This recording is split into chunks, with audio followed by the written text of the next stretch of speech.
Okay, this is a study guide I made many years ago, and I have yet to make a video for it, so I'm going to do that right now. It's been years since I actually last read this novel, so you will forgive me if I forget any details from the book, but I'm just going to read through the study guides. I divide it into 3 sections since it's a fairly fat novel, and I will post it online, and we'll discuss the answers to it in class. This is Natsume Sōseki's Botchan, very famous novel, translated also as Botchan, and it was first published serialized as a serialized novel in a newspaper in 1906. Okay, and at the top of the study guide, I have sort of a relevant passage from a very famous book by the English socialist literary scholar Raymond Williams, from his book The Country and the City. A contrast between country and city as fundamental ways of life reaches back into classical times. This is true in Europe, in England, as well as in Japanese culture, of course. You see the sharp divide between country and city in all of classical literature, Japanese literature. So the original Botchan, published in the journal, sorry, it wasn't in a newspaper, it was in the literary journal Hototo Gis in April of 1906. So apparently it wasn't published serially. I'll have to check on that. Okay, there are several translations available. We'll be reading the one of the first ones. It's not the best one, but it's fairly decent, by Sasaki Umeji, 1968. So we'll read that and along with the original. Natsume Sōseki, at the top of your study guide, we have a little note about him. We're already familiar with his works. We've read his Umeji and several other works in this class. Born in Tokyo, graduated Todai. I don't need to read through all of this at this juncture. Okay, let's just 6. But we should keep in mind that this is one of his early, he retired from teaching in order to write novels, and he was very prolific between 1905 and 1917, the year he died. So all of his works of fiction came out during that short time, and Botchan was published at the in the early phase. Okay. So I've divided it into 3 lessons. The first one is has to do with chapters 1 to 4. So I'm going to read through the 7 or 8 questions on lesson 1. Describe Botchan's personality. What character traits does he possess? List as many as you can, referring to specific passages. Okay, and as we read through the novel, we'll see we'll be exposed to more and more aspects of his personality. But in these first 4 chapters, what sort of person does he strike you as, is that question. Number 2. Describe Botchan's style of narration. So, of course, this is a first-person narrative. What kind of language does he use? Who is his implied audience? Who is he imagining in his head as the reader as he writes this his story? How much temporal distance is there between himself there in the narrative present and the events that he describes? Have years or decades passed, or are we closer to the original experience than it might seem at first? Do you detect any ironic distance between the author, Natsume Sōseki, and his narrator? Explain. So again, I think a lot of Japanese, when they read this novel, they tend to identify or equate the narrator of the work with Natsume Sōseki himself. And as I always remind you, we do not want to do that when reading fiction. We always want to draw a line between the narrator and the author. However, there are some very striking similarities between Soseki's own life story and the story of Botchan in this. We'll discuss more of that in class. But keep in mind that there is quite a bit of ironic distance between Natsume Sōseki himself and this narrator protagonist whom he is describing. Number 3, describe the character Kyo. Kyo is a very important figure in this story, sort of his nanny that he grows up with. What qualities does she possess? What is her relation to Botchan? How does Botchan feel toward her? And so forth. Number 4, make a list of the characters Botchan encounters upon arriving at the countryside school. Describe them. Okay, so make a list of these characters and describe them. Add to your description as we read through the work. but make the list immediately. Now, how do these characters and their personalities contrast with Botchan? Okay, number 5. What is Botchan's attitude toward his new location, namely the city of Matsuyama in Ehime Prefecture on Shikoku Island? How does he regard the people of this region? So obviously he looks down on them at first, right? And their customs and habits. As you read through the novel, you will need to consider the representations of city versus country, and think about the associations and stereotypes associated with each. So the narrator, Botchan, obviously is an Edoko, a quintessential Edoko, whose lineage goes far back into the Edo period, and his great-grandfather and his great-grandfather all lived in the city of Edo, and that carries certain meanings and connotations that Botchan inherits and brings with him to this city of Matsuyama. Are these associations and stereotypes of the people that he's encountered in Matsuyama undermined or reinforced in the work? Okay, so keep in mind that Natsume Soseki does not necessarily share the same stereotypes and associations that his narrator has. Number 6, pay special attention to each character's attitude toward money. Okay, so Natsume Soseki, I think Professor Bordash from University of Chicago has recently written a book on this, but it's about Natsume Soseki's view of modern capitalism and his sort of critique of monetary society, and this theme of this sort of critical view of modern capitalism is a theme that runs through many of, if not all, of Natsume Soseki's works, and we see it here very strikingly. Okay, so pay special attention to each character's attitude toward money. To a large degree, each character is defined by his or her attitude toward money. Okay. Number 7, and keep in mind that the Edoko, main character of the story, Botchan, has kind of an old style Edo era sort of Confucian or Neo-Confucian ethos or attitude toward money. So he kind of represents the old world in many ways, and he's not very acclimated to this new world of capitalist relations and so forth. And he's kind of offended and startled by everything that he encounters. Number 7, the novel is often read as a moral tale. What moral values is the work advocating or promulgating, if any?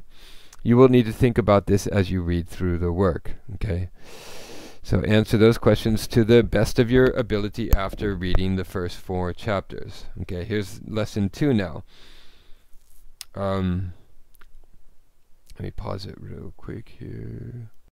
Okay, at the end of that first lesson, we have a note about Edoko. I mentioned the word Edoko, or child of Edo, it's sometimes translated as, and this word expresses nostalgic admiration for the old life and ways, and the pride that comes from being able to trace one's family or household or lineage back to the Edo period.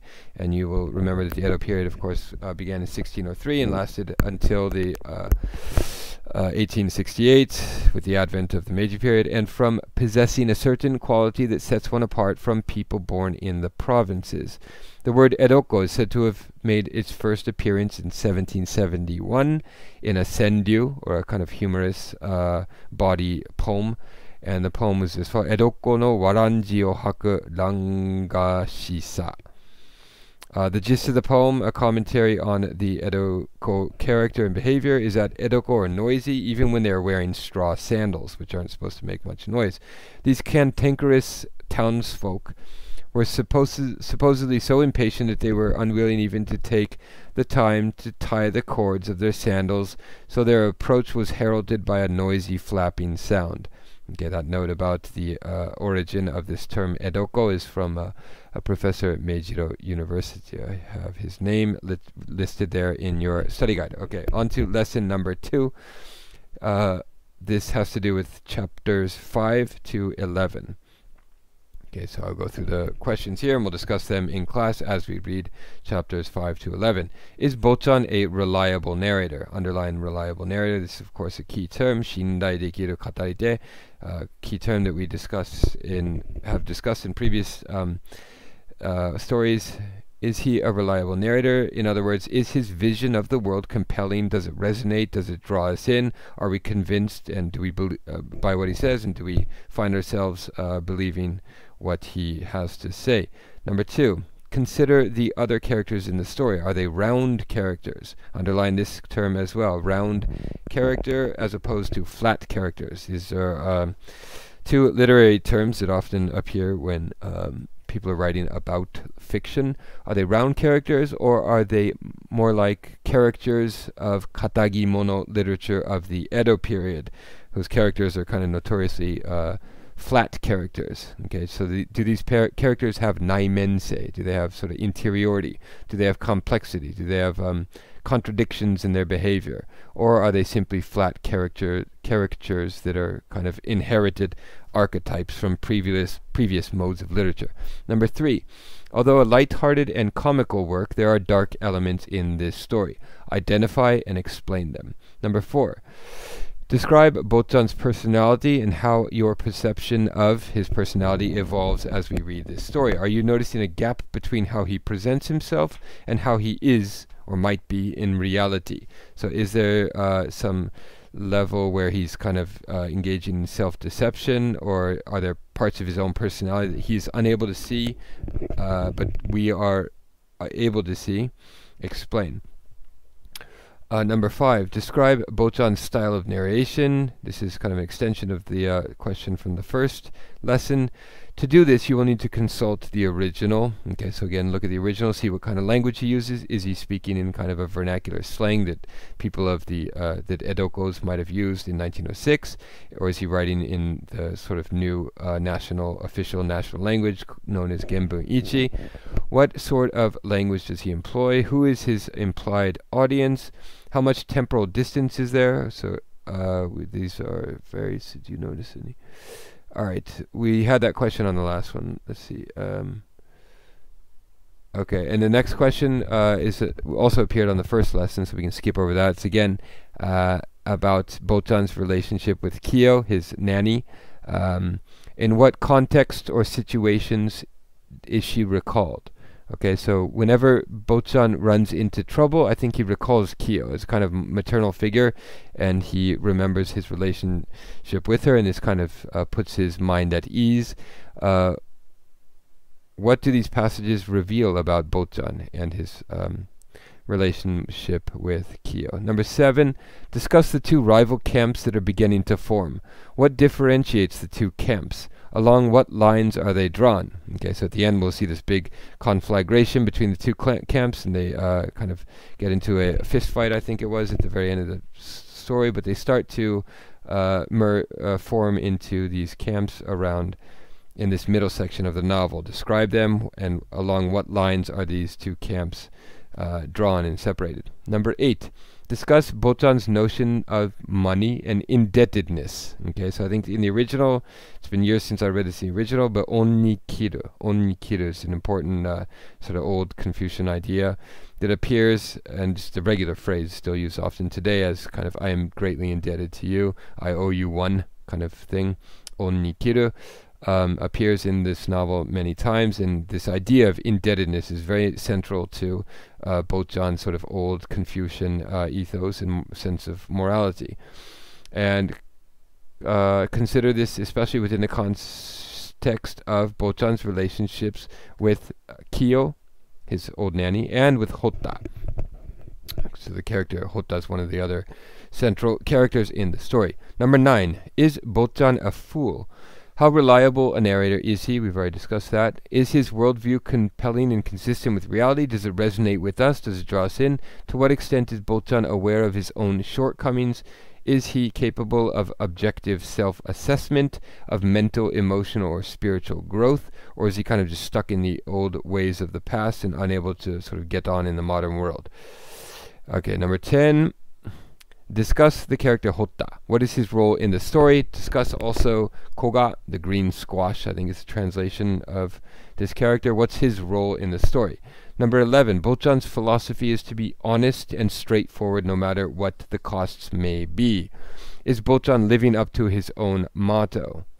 Okay, so this idea of sincerity, which is very important in Confucian ethics, and he kind of inherited that from his father and grandfather in all likelihood. And is he does he live up to his own motto?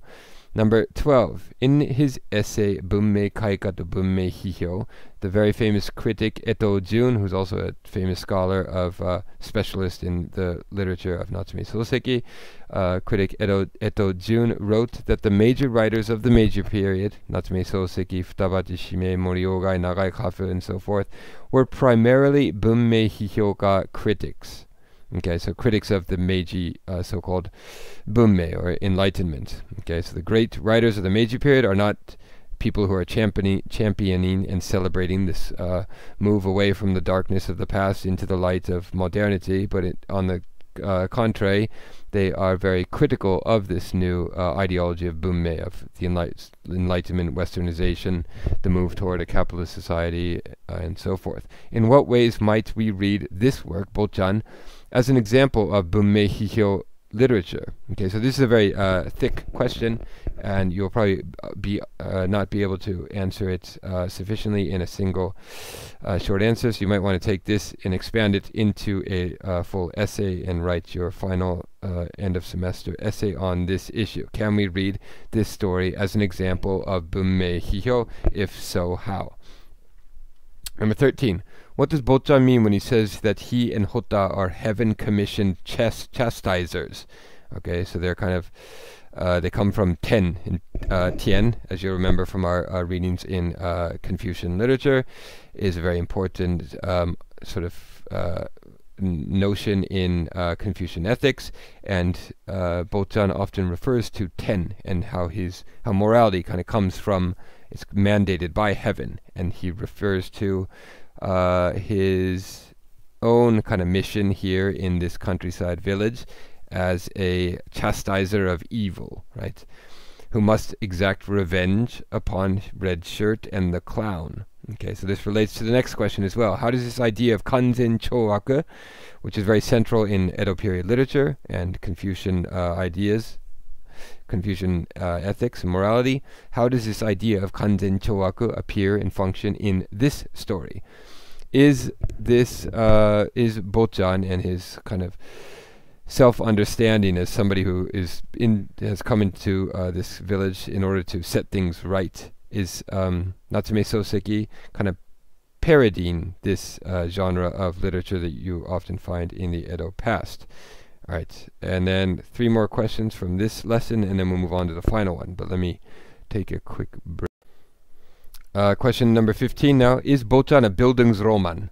Kyoyo shosetsu is the Japanese translation. Kyoyo is Bildung. Roman is shosetsu. Is this an example of Bildungsroman?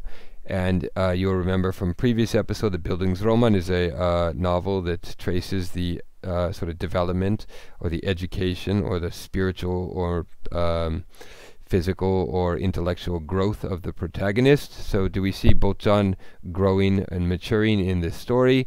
In answering this question, consider the narrator, it's my Botchan's position vis-a-vis his past self and action. So the narrating Botchan, is he a different man than the young, immature self that he's describing? Does he come to some kind of realizations in the process of his growth?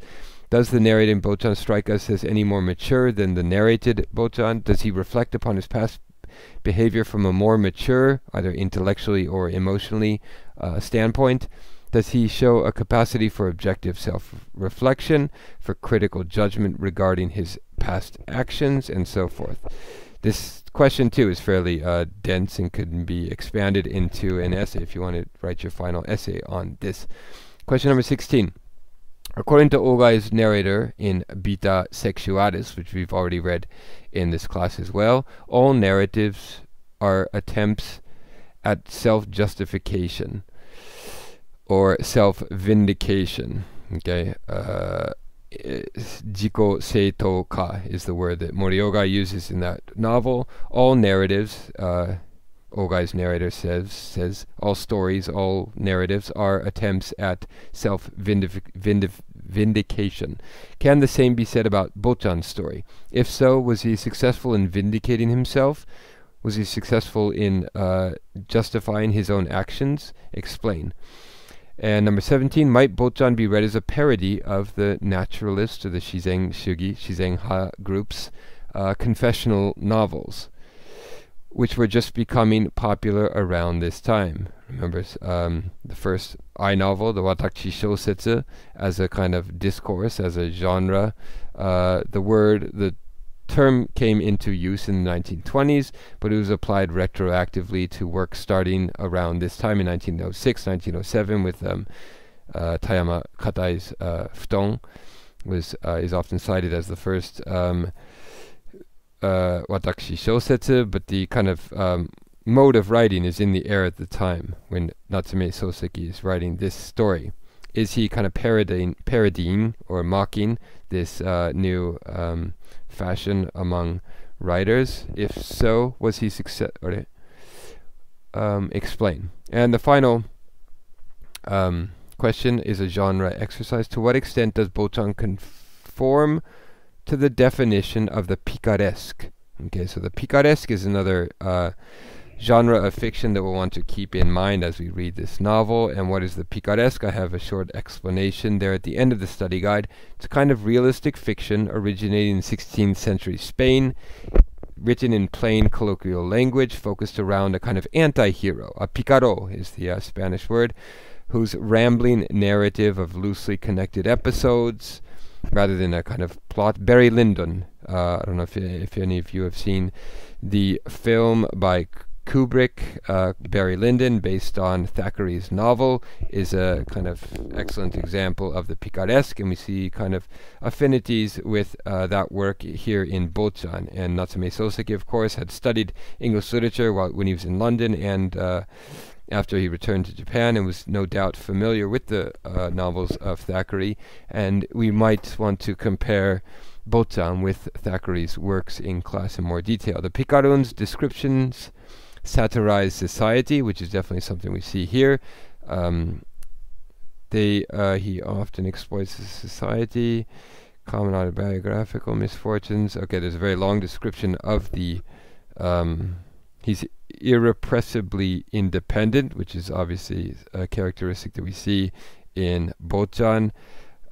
He finds society to be unalterably hostile. We see that here too. And so forth. Okay, so Barry Lyndon is one of the great examples. Huckleberry Finn is another example of the picaresque. The Chinese classic Journey to the West, the Seiyuki, might be included as an example as well. We'll discuss more about that in detail. Flat characters versus round characters. I have a description of that too on your study guide. And the katagi, I mentioned the word katagi, we'll go over that in class too. Okay. And I thought there was a third section of this. Apparently there isn't, so that concludes our study guide for Natsume Soseki's Botchan. We'll go over more in class. I will see you then. Goodbye.